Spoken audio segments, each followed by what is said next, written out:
There have already been numerous studies that show a man's testosterone drops when he marries and drops even more when he has children, suggesting this might make men more responsive to their child's needs.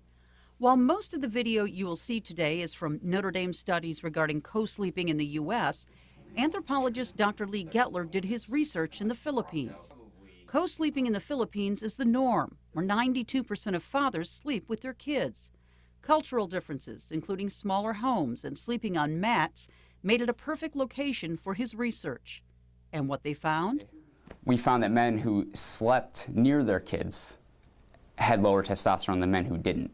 Sampling more than 360 fathers, Gettler was able to prove that a father's physiology changes through co-sleeping.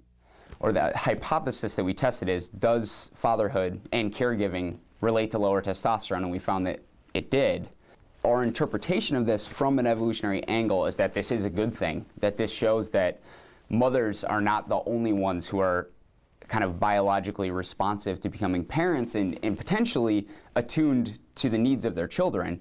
If you're a man, you're probably wondering if a drop in testosterone should worry you. Dr. Gettler says no.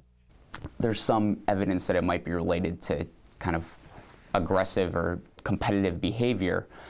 So it kind of depends on what men's definition of masculinity is. The range of testosterone that we're seeing shouldn't impact men's, say, ability to have additional children. It's not going to impact their sperm count. So how does Gettler's research in the Philippines translate to the U.S., where co-sleeping is not the norm? I think there's a lot of interesting issues about kind of the sleep environment in the U.S. and what fathers do on a day-to-day basis that suggest it could be the same here, but we really need to test it to be sure. But one thing this study found is certain. Through co-sleeping, a man's physiology responds to a child, something long thought exclusive to motherhood.